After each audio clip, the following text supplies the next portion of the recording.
Major funding for Aging Matters is provided by the West End Home Foundation, enriching the lives of older adults through grant-making, advocacy, and community collaboration. The Jeanette Travis Foundation, dedicated to improving the health and well-being of the Middle Tennessee community. The HCA Healthcare Foundation, on behalf of TriStar Health. Cigna, together all the way. Additional funding provided by Jackson National Life Insurance Company, the Community Foundation of Middle Tennessee, and by members of NPT. Thank you. Long-term care is a subject that many may be tempted to avoid. Nobody dreams of spending part of their golden years in a nursing home, but 70% of us will need some form of long-term services. Planning for that moment may in fact preserve independence and ensure our well-being. But there are options, which is what we're here to talk about. I'm Blake Farmer, senior healthcare reporter for Nashville Public Radio. Our guest this hour are Travinia A. Holden, elder law attorney at Holden Law Office, Dr. Kendall Brunet, managing partner for Anthem Care Tennessee, Dallas Suchet, certified long-term care specialist at Whitehall Benefits, and Sean Anfinson, a producer for NPT's Aging Matters series. And Sean, we'll start with you. You just produced a documentary titled Reimagining Long-Term Care. So I'll just ask, what did you learn? Well, thank you, Blake, and a special thanks to Nashville Public Radio for sharing you and your talents as moderator of this discussion. So here's what I found while working on our most recent Aging Matters documentary, which is called Reimagining Long-Term Care. You know, things like nursing home care and in-home health aides are very expensive, especially for the average family. And to compound matters, there seems to be a lot of misperceptions around things like Medicare and Medicaid. You know, what those benefits do and don't cover, and who qualifies. In fact, I think we have some footage from the show that highlights this very point. Yeah, well, let's take a look. There is a huge deficit around that middle income bracket as far as funding and programs available to meet their needs. So what we have is people having to shift that burden to their family, the family taking on that responsibility. There was a point where I was simply overwhelmed. And certainly I had what I consider to be a well-sourced library of knowledge on long-term services and support, as well as a network of folks that I could call and ask questions, and was very familiar with how the system worked. But it moved me from being a professional to being a daughter with the emotions, but still needing to make sure that their needs are being met. One evening, driving back from Lewisburg, I actually concluded that no one knew how challenged I was, and that I was the equivalent of a tree falling in the forest and no one knew. Here in the United States, nearly 1 in 5 people are unpaid family caregivers, and they're providing 80% of long-term care at home. That unpaid care comes at a cost. In 2017, most family caregivers spent an average of $7,000 out of pocket, and that doesn't account for thousands in lost wages from missed work. We fail family caregivers because we don't provide enough supports that allow them to remain viable in the community as they were and a contributing member of the community because of the time that is associated with the family caregiving role. And so we see chronic conditions become a problem or exacerbated, or new conditions are identified as a result of the stress and the lack of sleep that goes with family caregiving. Like Harris, many families are unprepared for the real cost of long-term care, and some assume that Medicare will pick up the tab, but according to Grace Smith with AgeWell Tennessee, that's largely false. There are two things that I think are important to keep in mind as we talk about paying for long-term care. One is the misperception that Medicare covers long-term care expenses. It covers some expenses on a limited basis. For example, nursing home care for rehab after a fall or hip replacement surgery. Limited care for a limited amount of time. While some Medicare Advantage plans are now offering a limited variety of supplemental home and community-based services, traditional Medicare does not cover long-term services and supports. There are basically three main ways you can cover those costs. It's private pay, long-term care insurance, but only 7% of people 50 and older have long-term care insurance, and then there are state Medicaid programs, which you basically have to spend down your resources and qualify medically to be covered by Medicaid. And for the majority of us, we're not going to qualify for Medicaid. So that from the latest installment on the Aging Matters series here on NPT, and a lot to chew on, and a warning here, we're really just going to scratch the surface here with our panel. But hopefully we can begin to bring a little bit of clarity here. And I want to start with this conversation about Medicaid and the misconception that folks might have Medicaid pay for them to be in a nursing home. And Travinia Holden, I'd like to start with you. Can you start by explaining who should be considered or considering Medicaid as an option to pay for nursing home care, if they, assuming they don't already qualify for Medicaid somehow? There are technically three criteria, for qualifying for Medicaid. There's the technical criteria, which is usually no one has a problem with that. Someone is over 65. They are applying for Medicaid in the county of residence. They are a U.S. citizen or a legal alien. The second part is they have to meet the medical criteria in that they have to meet levels of care. And that levels of care usually deals with their activities of daily living, like being able to feed themselves, to transfer, to walk, eat and dress. And then they also have to have the functional criteria. Another misconception with the medical is that someone that has lost capacity, like someone with dementia or Alzheimer's, that they're automatically going to qualify, and they're not. And then the third criteria is financial. And in Tennessee, it's a two-step process, and this is where individuals get confused. There's income, and in Tennessee, there's an income cap.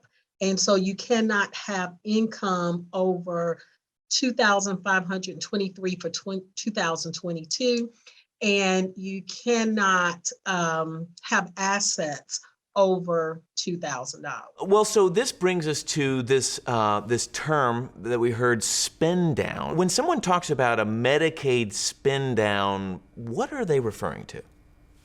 They are referring to any assets that are over $2,000. And if an individual has that, they cannot qualify for Medicaid.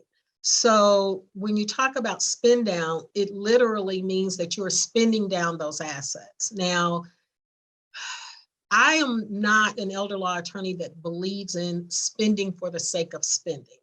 I think that should be a plan. I think that should involve some very informed decision making. There are some exceptions to that spend down. Like, for example, your house is an exempt asset. One vehicle is an exempt asset. You have household goods, term insurance. These types of things are not factored into that $2,000 limit. So anything other than that, you would have to spend down or develop a plan that allows those assets to be sheltered so that you can qualify for Medicaid. So it sounds like you're not often recommending this sort of spend down plan. Can you talk about kind of what some of the pros and cons are in trying to take this on and trying to get it so you can qualify for Medicaid to cover your nursing home expenses?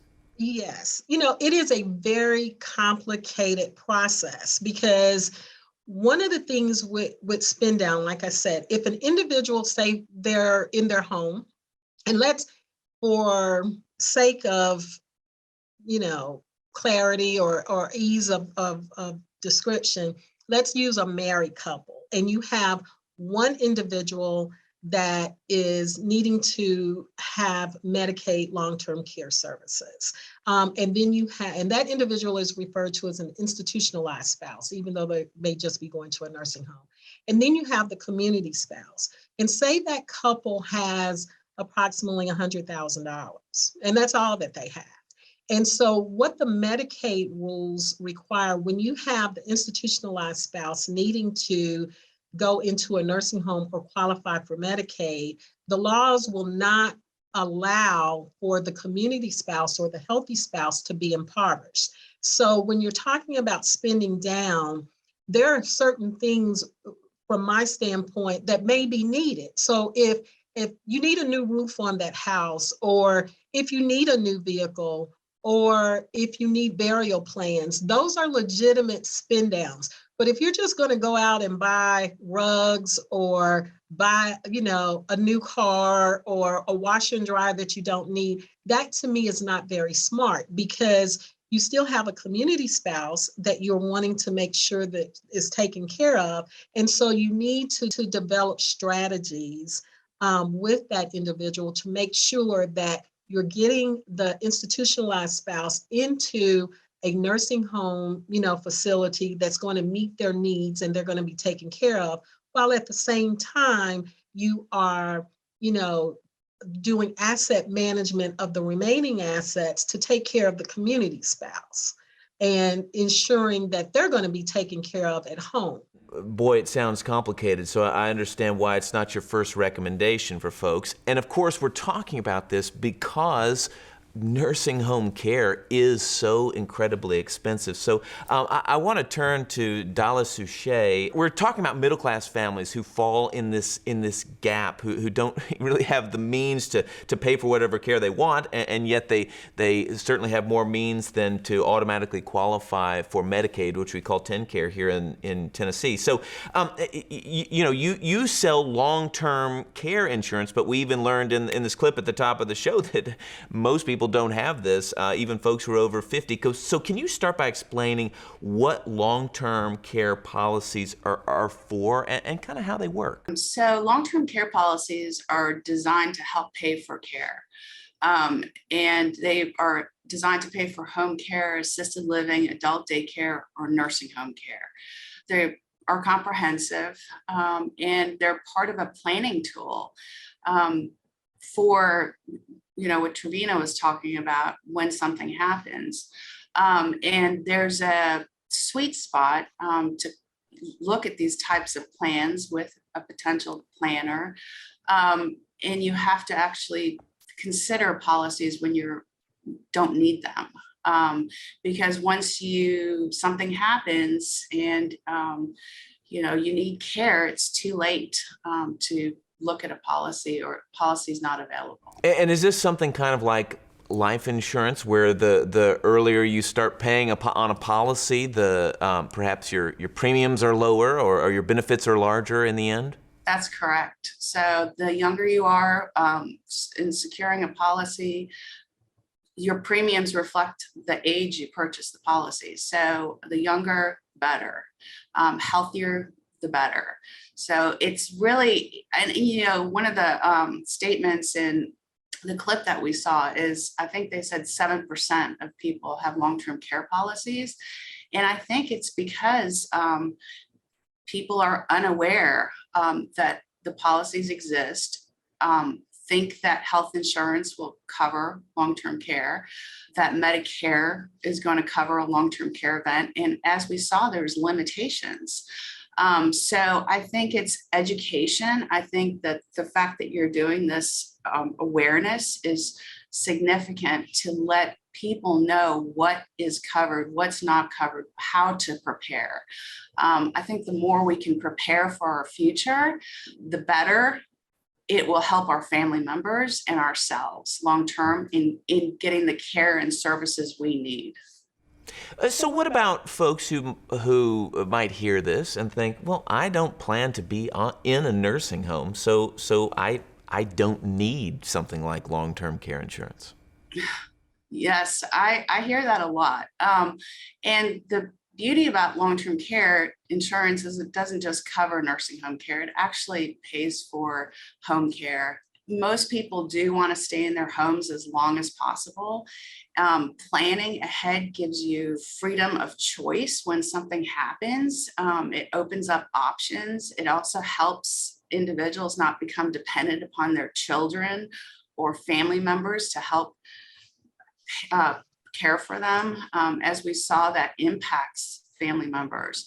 So it's really a way to, set the plan in motion so that you have that all wrapped up if something were to happen. And nursing home isn't necessarily an option, or can be an option, because you have thought this through ahead of time.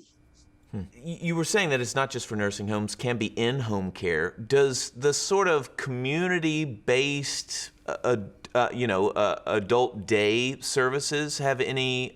Is that something that these policies can help cover?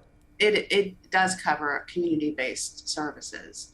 So there are a lot of options, and that's what's so great about long-term care policies is it does open up your world of options and where and how you're going to receive care, because it's all unknown. And so this just allows your family to know that you have a plan in place so that if something happens, the best care is potentially available.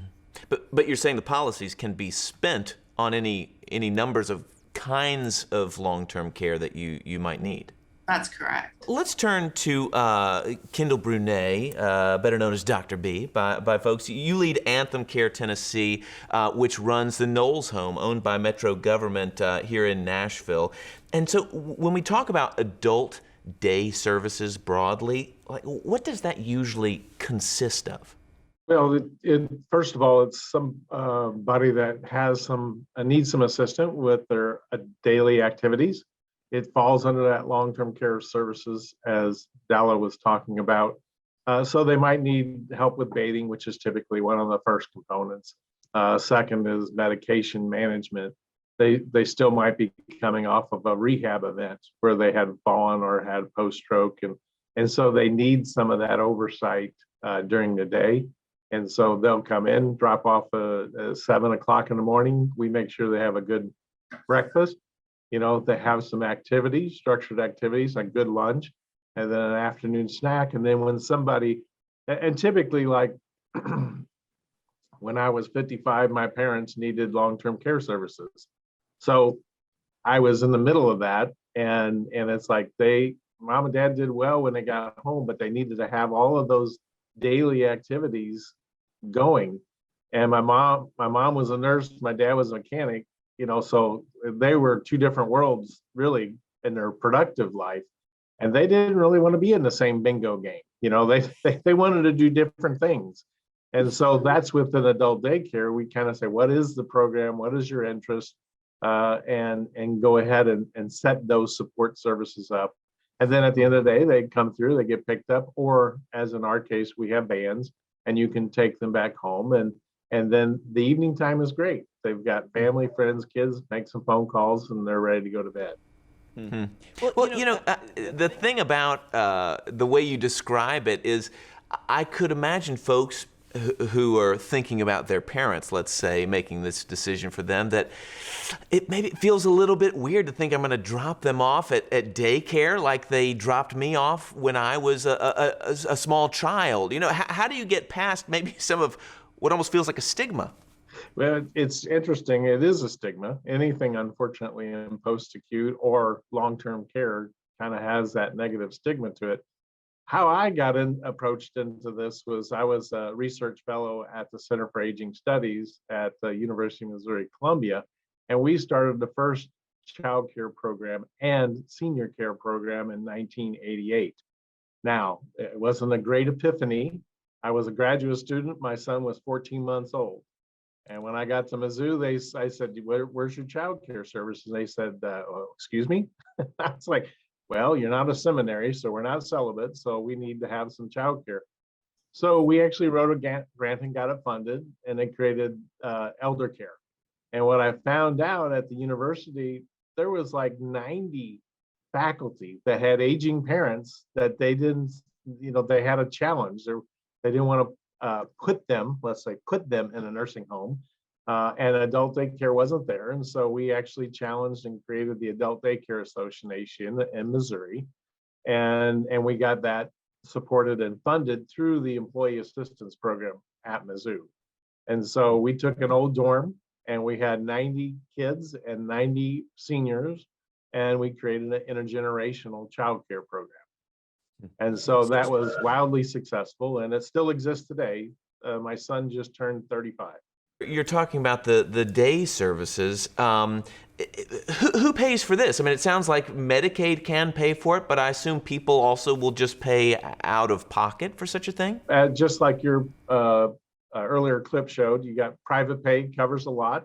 People are just paying for it because it's a better option for them. And then we have insurance programs, as Adala was talking about, that covers that kind of care. And typically that's a younger senior that a spouse all of a sudden has dementia or had a stroke and they need some care. I can do it in the evening. I just can't do it 12 hours a day, And then we have, like 10 Care is a great program. It covers 100% of somebody that has Medicaid that has needs some daily oversight. Their activities of daily living has a challenge. I mean, my mom tried to burn down the house 3 times. So it's just like, those are things that happen, not on purpose, but because she had Alzheimer's, a little bit of dementia was in there, and she would forget things were on the stove, and and next thing you know, you got a real issue. So that's where adult daycare really provides great service, and I always call it a wheel of care, and in that you really have to have your attorneys, you have to have your insurance program, you have to have your accountants, and then you have what I call kinship, your family. Your family needs to understand all that. And any part of that wheel goes flat, you got a flat tire. So it's like you've got to have those 4 quadrants at a minimum. When you're talking about those day service, you're still talking about a bunch of hours of the day, maybe 7 to 4 or 5 o'clock.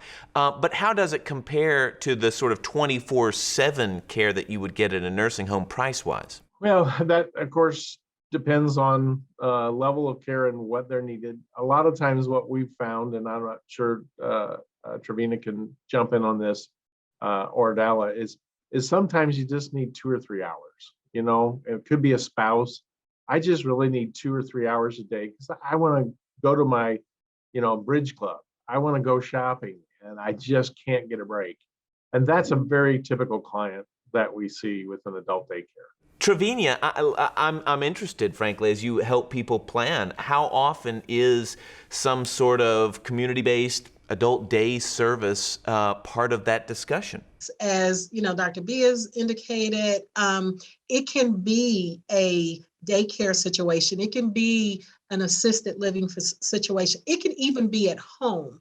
But in looking at those options, you need to figure out what is best for an individual. Is it that someone just is adamantly opposed to being in a facility and they want care at home? Then we need to look at that. Are we going to be able to fund that with Medicaid? Is there still an option out there for long-term care insurance? Is it, one of the things, and I always tell, clients, sometimes the men go down first, and so you may have the 6-foot husband, 300 pounds, and you have a 4'5", spouse. And she's like, well, I want to keep him at home as long as I can. And I'm like, that's fine. But what happens if he falls? How are you going to get him up? What happens, so we want to make sure that we don't have caregiver burnout. So we may need to create a plan that he may not be that bad off right now. So we can send him to Dr. B's facility to give her some rest, give her some respite, some outing. Or we may need to, bring individuals into the household to allow her to supervise them, to help her, with the husband. But these are the types of things that we definitely, go through in terms of creating a plan for a family so that the wife, the children, they can continue to be spouses and loving children and just not caretakers. Well, Travinia, a great place to leave it. And our time is short. I want to thank all of our panelists, Travinia, Dalla, Kendall. Thank you so much for joining us for this discussion on a critical topic. I mean, no more critical than how to navigate the world in our final years. To see all of Nashville Public Television's Aging Matters series, visit WNPT.org/Aging Matters. Thanks for watching.